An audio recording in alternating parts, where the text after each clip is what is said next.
북한 대남 정책의 입이라고 할 수 있는 리선건 조국 평화통일위원회 위원장의 태도가 또다시 도마 위에 올랐습니다. 이번엔 우리 기업 총수들에게 던진 말 때문에 파장이 아주 큽니다. 이선건은 난데없이 그 대기업 총수들 모여 앉아 냉면 먹는 자리에 불쑥 와가지고 정색을 하고 말이죠. 아니 지금 냉면이 목구멍으로 넘어갑니까? 이렇게 얘기를 했어요. 잠깐 보고 받으셨을 거예요. 그렇죠? 비슷한 얘기 들었습니다. 예. 그때 뭐 불쑥 온 건 아니고 그 자리에 같이 앉았습니다. 그래서 그 대기업 회장들은 갑자기 당황하면서 어이가 없어서 아무 말도 안 하고 그냥 있었다는 거예요. 그러니까 누가 냉면을 무슨 뭐 부탁해서 먹는 것도 아니고 자기네들이 대접을 하는 건데 그거 아주 결례죠. 무례한 그 행동이고.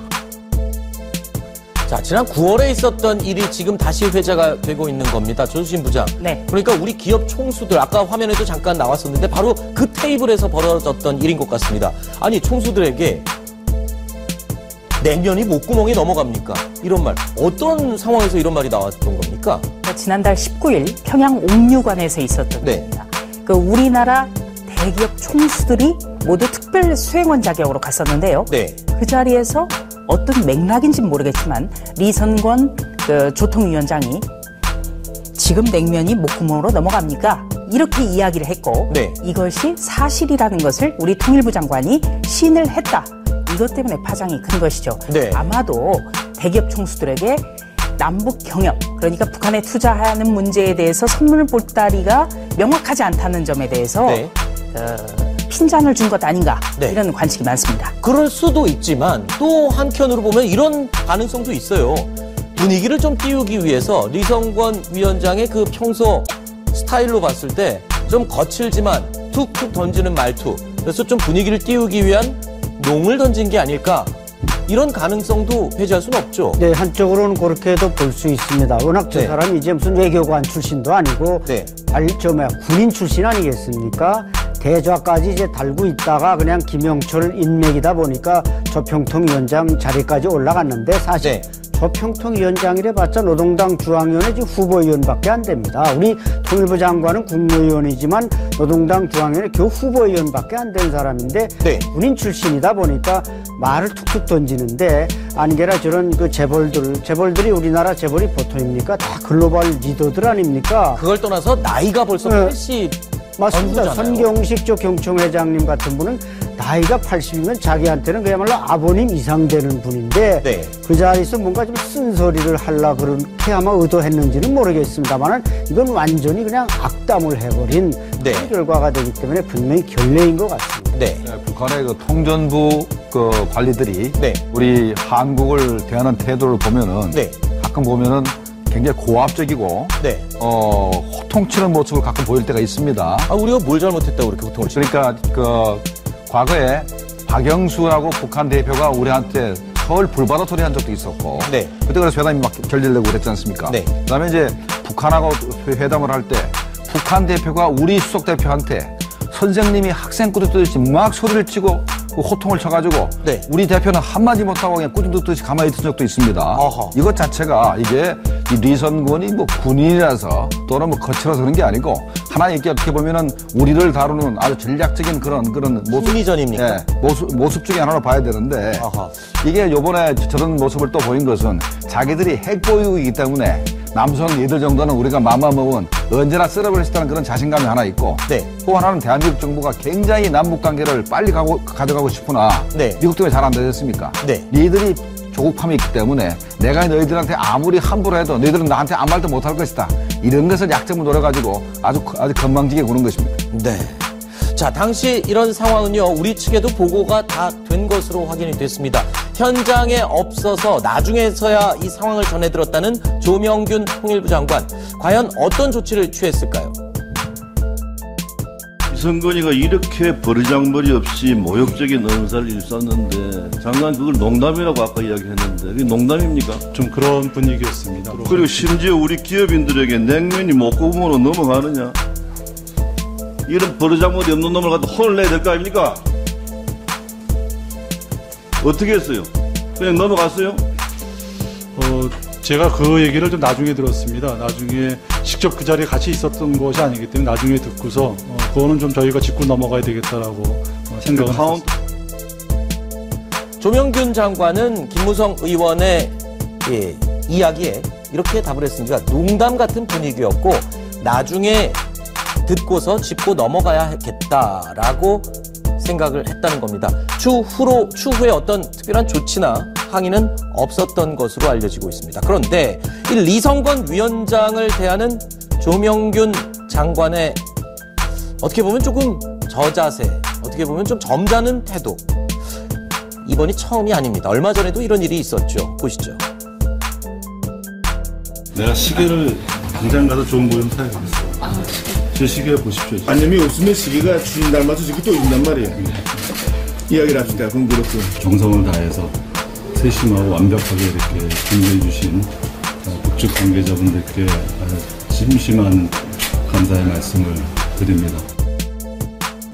자, 저 장면은 행사장에 3분 정도 늦게 도착한 조 장관이 시계 이야기를 하자 저렇게 답을 한 겁니다. 그런데 지금 화면에서도 보시면 아시겠지만 리성건 위원장은 굉장히 고압적이고 우리 조 장관은 신사적으로 부드럽게 이야기를 합니다. 아까 김종문 실장께서 말씀하신 것처럼 저게 우리 남한을 대하는 북한의 관계자, 그리고 북한의 관계자를 대하는 우리 남한의 관계자의 굳어진 태도입니까? 네, 어떻게 보면 진짜 고압적 자세라는 표현이 가장 정확하죠. 며칠 전에도 이제 군사회담이 열렸는데 북한의 그 중장이 우리 대표단한테 뭐 주인이 하면서 자꾸 자기네가 주인이다. 물론 MDL 북쪽은 북한 땅은 맞지만 거기서 지금 남북이 하나가 되자고 노력하는데 주인과 무슨 하인이 있는 것도 아닌데 네. 그러니까 북한의 이 회담 관계자들 이성건뿐만 아니라 모든 그 관계자들은 뭔가 고압적 자세를 유지하면서 거기서 이제 뭔가 선제권을 장악하려고 하는데 이런 것들은 북한이 뭔가 대화뿐만 아니라 교류 협력 모든 분야에서 우리 대남 인식을 바로잡아야 될. 아마 이번 이성건 발언을 통해서 그걸 우리가 분명히 짚고 넘어가야지 안 짚고 넘어가면 앞으로도 큰 문제가 생길 수 있습니다. 자, 누가 봐도 고압적이고 좀 거만해 보이고 좀 심하게 얘기하면 오만하기까지 한 리성건 위원장. 지난 4차 고위급 회담에서도요. 조명균 장관에게 돌발 제안을 하면서 당황하게 만들었었죠. 벌뱅이 갑속에 들어가서 뭘 하는 것처럼 이 제한된 속으로 하지 말고 다 공개되게 투명되게 사실이 보다 공정하게 알려줄 수 있게끔 이렇게 회담할 필요가 있지 않겠는가 저는 생각합니다. 수줍음이 많아가지고 이렇게 기자분들, 카메라분들이 지켜보는 앞에서 저 말주변이 좀 우리 단장님보다 많이 못합니다. 수줍음과 다시 말하면 성격과 말주변에 관한 문제가 아닙니다. 남측에서 후끈에 고조라면 저도 할 수 없는데 우리 북측 기자라도 놔두자니까. 남측 기자분들한테 제가 혼납니다. 혼나지 않자면 여기다 그대로 놔두고 하는 게 좋을 것 같습니다. 자, 북측 대표단의 저렇게 고압적인 태도는 우리 남북 관계에서 고착화된 관습, 관례와 같다라고 설명을 하셨는데, 근데요, 지금 우리 남북 관계 돌아가는 거를 보면 김정은 위원장조차도 굉장히 부드러운 이미지를 강조하고 그리고 허리를 90도로 숙여서 인민들에게 인사를 하는 모습으로 완전히 바뀌었습니다. 이런 상황에서 리성건 위원장의 변하지 않는 저런 오만한 태도는 오히려 김정은 위원장에게 좀 안 좋은 영향을 끼치지는 않을까요? 북한이 사실은 이 남북 관계 담당하는 사람들의 보통 경력이 보면 네. 30-40년 넘습니다. 네. 김영철만 하더라도 남북 관계만 평생을 해왔어요. 그러니까 누구보다도 그동안의 역사를 잘 알고 있습니다. 어떻게 하는 것이. 그러니까 북한이 보면 제가 쭉 북한의 어떤 입장들 이렇게 보면 자기 부리들이 불리할 때는 굉장히 저자세로 나옵니다. 네. 뭔가 좀 도와주라 우리 민족인데 하지만 뭔가 자기들이 선제권을 잡고 우위에 있다고 할 때는 끊임없이 저런 식의 어떤 아주 오만한 행동들을 보이고 있는 것이거든요. 최근에 일련의 회담들을 보면요. 모든 회담 똑같습니다. 지난번 열렸던 그 농업관계, 산림관계 회담도 보면 네. 처음에 들어갈 때와 마지막을 보면 마지막에 우리가 뭔가 지원해주기로 합의를 했는데 마지막에 회담 그쪽 대표가 아주 인상을 구기면서 이런 식으로 회담을 하려면 앞으로 하지 마셔요 뭐 하면서 네. 굉장히 고압적인 자세로 나왔어요. 이성건도 똑같습니다. 이게 뭐냐면 본인들이 협상의 어떤 우위권을 잡아나가고 있다는 그런 반증이거든요. 네. 그러면 우리도 마찬가지로 협상 전략에 있어서는 이거는 협상 전략입니다. 충분히 저런 것들을 지적을 하고 넘어가야 되는데 네. 자꾸 우리 대표들은 북한의 입장을 해석을 해주려고 그래요. 네. 아, 이거는 북한이 이래서 이렇습니다. 아하. 그걸 왜 우리가 해석을 합니까? 네. 자기들이 해석해도 모자랄 판에 네. 자꾸 우리의 장관과 대표들은 북한 행동을 이해하려고 그러고 자꾸 우리한테 변명을 하려고 그래요. 네. 북한이 아니라 오히려 우리가 어떤 면에서 보면 북한의 대변자 같은 역할을 하거든요. 네. 그런 면에서 본다 우리 국민들 입장에서는 네. 저런 것들은 당당히 지적을 해야죠. 왜 저기 가서 우리가 욕먹고 옵니까? 뻔히 저 냉면을 먹으면서 당시에 재벌 총수들이 이제 냉면에 목에 넘어갔겠습니까? 네. 자, 그런데 또 어떻게 보면 어떤 분들은 이렇게 얘기를 하기도 합니다. 옛날부터 했던 말이긴 한데 이 투정 부리는 막내와 마음이 넓은 큰 형, 뭐 이런 비유도 과거에 많이 했었죠. 일단 그래도 이성건 위원장의 거만한 태도, 이 회담장을 들었다 놨다 하는 분위기를 어떻게 보면 이끈다라고 할 수도 있을 것 같은데, 이성건의 거침없는 행보는요, 우리 정부 측 인사들만 향하는 것이 아니었습니다. 기자들한테도 마찬가지였습니다. 기자 선생들이 질문하는 거는 여러 가지 각도에서 할 수 있지. 근데 달라진 시대적 요구에 맞게 질문도 달라져야 되지 않을까? 옴중한 사태가 어디서 조성된 걸 보니 알면서도 나한테 그거 해소됐나 물어보면 되나? 불신을 저장시키고 또 그런 데서 뭔가 얻어할 수 있는 데를 질문하면 앞으로 되질 않겠다고. 어디입니까, 소속이? 앞으로 이런 질문은 무례한 질문으로 우리가 치부할 수 있습니다. 그 판문점 선언 이행을 위해서 회담을 하려 왔는데 어떻게 될 거라는 뻔하지 않나? 그 아주 잘 될 거이 분명하지. 자, 기자 선생님들은 잘 안 되길 바라오. 자, 저 얘기를 처음 들었을 때는 저도 그런 생각을 못 했는데 오늘 쭉 해설을 듣고 보니 굉장히 좀 가르치려고 하는 자세가 몸에 배 있다라는 느낌이 들기도 합니다. 자, 하늘 높은 줄 모르고 치솟는 이 리성권의 어깨에 우리 정부가 제동을 걸어야 하는 것은 아니냐, 이런 지적도 나오고 있습니다.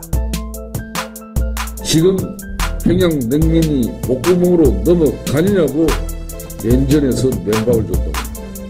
상소리도 이런 상소리가 있을 수가 없습니다. 냉면 그 한 그릇 그 먹으려고 거기까지 관광객로 끌려간 사람들 그 앞에서 대한민국이 웃어버렸어요. 이것이 문재인 정부의 남북관계 개선의 실상인지 국민들한테 똑바른 이야기를 해주시기 바라겠습니다. 안 박사님, 이 리성건이 북한에서 또 아까 잠깐 설명을 해주셨지만 그만큼의 큰 소리를 칠 수 있는 위치에 있다라고 할 수 있습니다. 하지만 또 이현종 위원님 말 들어보니까 우리 남북 관계에서 우리가 또 북측 대표단을 대하는 자세도 좀 바꿔야 된다. 안 박사님도 동의하시나요? 네, 전적으로 동의하고, 제가 볼 때는 아마 지금 김영철의 오른팔이 아니라 뭔가 나름대로 백그라운드가 좋다, 이렇게 말해서 저희들도 지금 이성곤의 백그라운드가 어떻게 되는지 관찰 중에 있지만, 네. 사실 김영철도 만경대 혁명학원 출신입니다. 북한에서 만경대 혁명학원 출신은 그야말로 송골 집단의 하나인데, 이 김영철보다 더 좋은 백줄기라면 과연 어느 쪽인지, 이시니까 김일성의 무슨 외가댁인지 잠깐 계속 조사를 해봐야 되겠습니다만은, 문제는 저런 대화에 나오는 사람들이 우선 정부 어떤 외교 이런 데 대한 공부를 해가지고 네. 좀 합리적인 이렇게 대화를 이끌어서 남북관계를 발전시키려고 해야지, 고압적 자세로 자기네 체제의 어떤 우월감이나 이런 걸 느끼려고 했다면 이것은 정말 큰 북한의 착오라고 보여집니다. 네. 저는 김영철이 이렇게 고압적으로 나가고 하는 것 자체가 리성건. 네네. 리성건이 그랬죠. 리성건이 이렇게 고압적으로 나가고 무리하게 나오는 것 자체가 어떻게 보면은 현재 대한민국 정부하고 회담해봤자 크게 얻을 게 없다. 결국 너희들은 유엔 제재나 미국 제재를 벗어나지 못해서 앞으로 너희들이 우리한테 줄 것도 그렇게 없기 때문에 우리가 이렇게 나갈 수밖에 없는 거 아니냐. 해서 아마 세게 나가는 거 아닌가 그런 생각이 듭니다. 오히려 그러면 우리의 상대는 미국이다, 뭐 이런 얘기이신 건가요? 네, 그렇게 볼 수도 있겠지만 네. 너희들한테 내가 크게 얻을 게 있지도 않으니까 너희들한테 내가 함부로 대하겠다. 이런 무시하는 그 자세가 아닌가 생각이 됩니다. 지금 북미 대화의 중요한 연결고리 중재 역할을 하고 있는 게 우리 정부 아닙니까? 문재인 대통령이 2번이나 완전히 엎어진 판을 다시 연결시켜줬는데 북한이 착각하면 안 되죠.